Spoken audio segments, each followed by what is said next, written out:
কি জটিল বাবু, এত বড় মাছ নিয়ে কোথায় চললেন? আজ কোটিপতি বাড়ির ছেলে আসছে গো আমার ছোট মেয়েকে দেখতে, বুঝলে?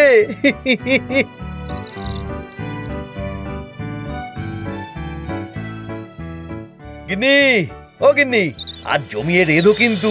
না বাবা, আমি এ বিয়ে করতে পারবো না। আমি তমালকে ভালোবাসি আর ওকেই বিয়ে করব। হ্যাঁ গো, আর শুনেছি ছেলেটার স্বভাব চরিত্রও তো নাকি সুবিধার নয়। শোনো গিন্নি, এই যুগে ভালোবাসা নয়, লাগে টাকা। অন্যকে ঠকিয়ে যে টাকা উপার্জন করে সে টাকা আমার চাই না বাবা। তোমার দিদিকে অপাত্রে দান করার মতো ভুল আমি তোমার বেলায় আর করব না। আমার ঠিক করা কোটিপতি ছেলের সাথেই তোমার বিয়ে হবে, এই আমি বলে দিলাম। বাবা,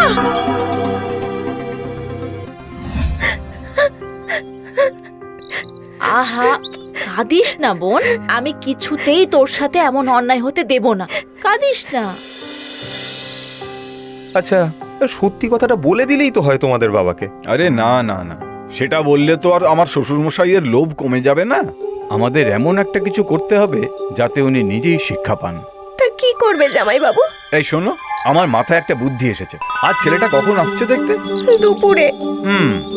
তাহলে দুপুরের আগেই আমাদের প্রথম কাজটা সেরে ফেলতে হবে, বুঝলে?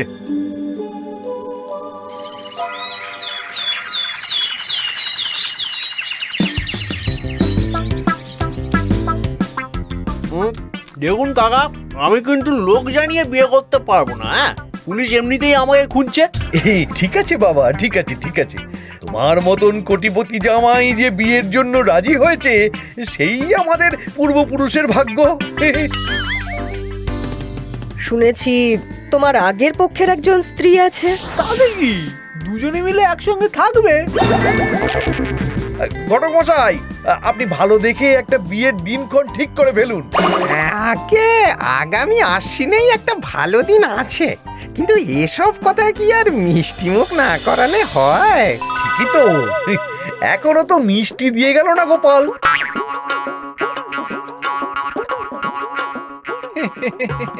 এই তো এসে গেছি কাকা বাবু, এই নিন আপনাদের মিষ্টি। এই নাও নাও বাবা নাও, আমি নিজে গিয়ে স্পেশাল অর্ডার দিয়ে বানিয়েছি। নাও নাও।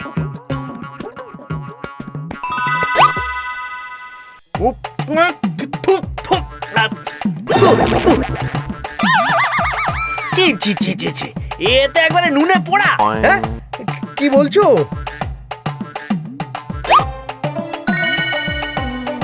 না, স্বাদ তো ঠিকই আছে। হ্যাঁ কাকা বাবু, যেমন করে বলেছেন আমি তো ঠিক তেমনি ভাবেই বানালাম। আর একটা খান দেখি।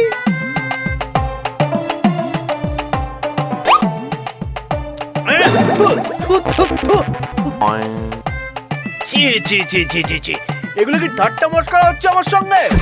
কই দেখি, আমি একটা খেয়ে দেখি।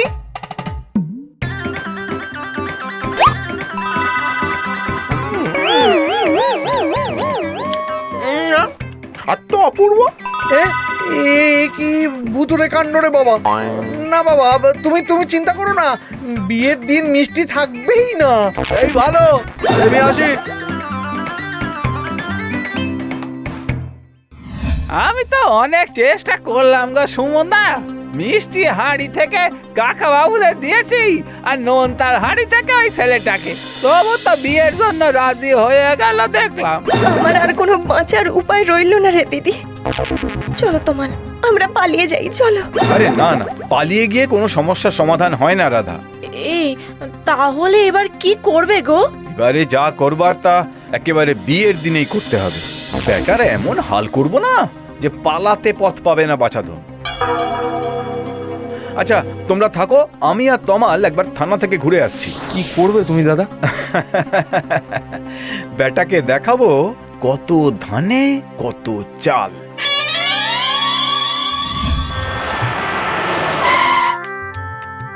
এসো এসো জামাই, এসো এসো বাবা, এবার ভালো হয়ে বিয়েটা সম্পন্ন হলেই হয়।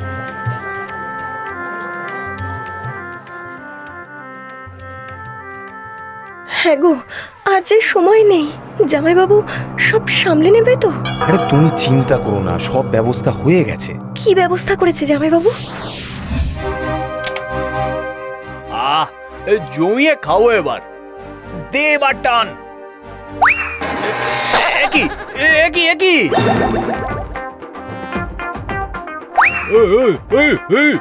কি আমার পাপড়টা আকাশে ভাসছে। এই এই এই আমার মিষ্টি কোথায় গেল?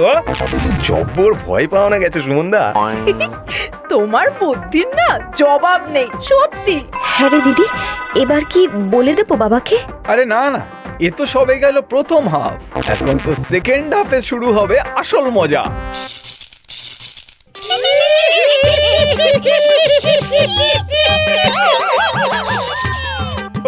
ও মাগো, ও বাবা গো, মাগো বাবা গো। কি কাণ্ড গো মহেশ দা, এই ভুতুড়া শ্বশুর বাড়ি ছাড়া তুমি আর কোনো বাড়ি পেলে না? ওরে বাবা, গাছের ওপরেও কে গো? আমি এ বাড়ির বড় কর্তা রে, আমার অনুমতি ছাড়া বিয়ে দিচ্ছিস হতভাগা জটিল। বাবা তুমি? হ্যাঁ আমি রে, আমি। একটা গুন্ডার সঙ্গে আমার নাতনির বিয়ে দিতে লজ্জা লাগে না তোর? জানো ঠাকুরদা, আমি বাবাকে অনেকবার বলেছিলাম, কিন্তু কোটিপতি দেখে বাবা আমার কোনো কথা শুনতে চাইলো না। সব কাটাকে ধরে ঘাড় মটকে দিলেই কথা শুনবে এবার থেকে। দে তো বন্দুকটা, আজকে শেষ করে দেবো ভূতার ঠাকুরদাকে। করবি করবি নাকি গুলি? নামবো নাকি নিচে?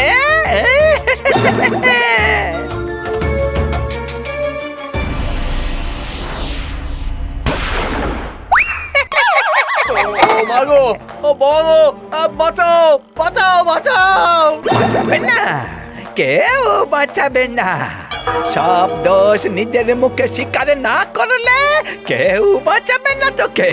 করছি করছি স্বীকার করছি, আমি গুন্ডা বদমাস ডাকাতি করি, 10টা খুন করেছি, 5টা বিয়ে করেছি, মানুষের অনেক ক্ষতি করেছি। আমি কোনোদিন কারোর কোনো ক্ষতি করব না, চলে যাচ্ছি আমি।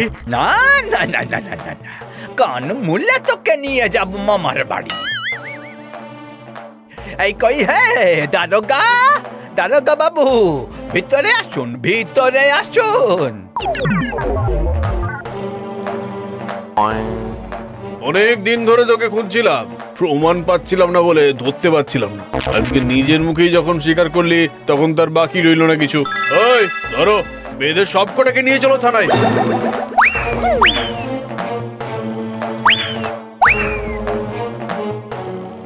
আয় রে, কেন যে আবার বিয়ে করতে গেলাম আমি?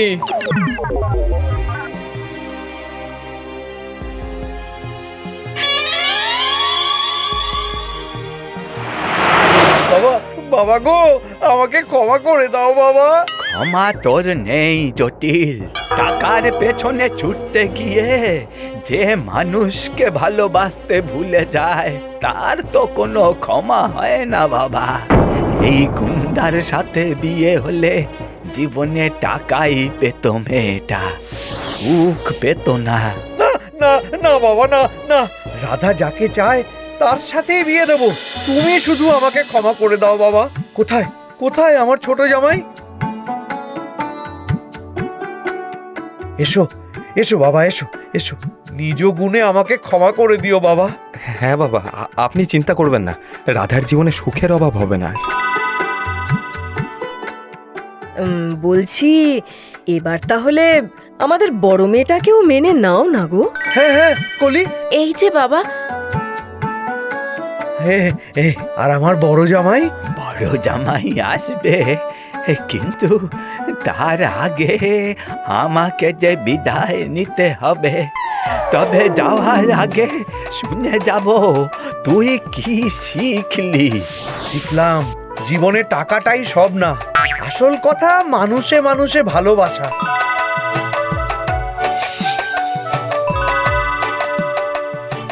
কি বাবা কোথায় গেল? বাবা ঠাকুরদার কি করে আসবে বাবা? মানে তাহলে এসব কি? মানে এসব শুধুই লাইটের খেলা। আর বাবার গলা? এইটুকু অভিনয় তো আমি ছোট থেকেই করছি। তার মানে তোমরা সবাই বোকা বানালে এতক্ষণ আমায়? না বাবা, তুমি এতদিন আমাদের দূরে সরিয়ে রেখে নিজেই বোকা হয়েছিলে বাবা। তার মানে তার জন্য তো আপনাকে আমাদের সঙ্গে যেতে হবে এক জায়গায়। চলুন।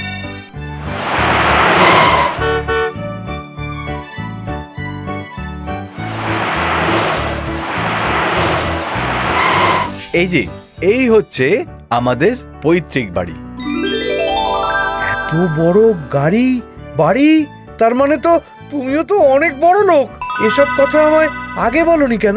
কারণ আমরা চেয়েছিলাম যে আপনি আমাদের ভালোবাসাকে সম্মতি দিন, টাকা পয়সাকে নয়। আর তমাল আমার পিস্তুত ভাই, ওরও টাকার কোনো অভাব নেই। অভাব শুধু এখন একটাই আছে, কি বাবা? আমার মানুষকে সম্মান আর বিশ্বাস করার অভাব। এতদিন টাকার পেছনে ছুটে একথাই বুঝলাম, আমার চেয়ে মূর্খ আর পৃথিবীতে কেউ নেই।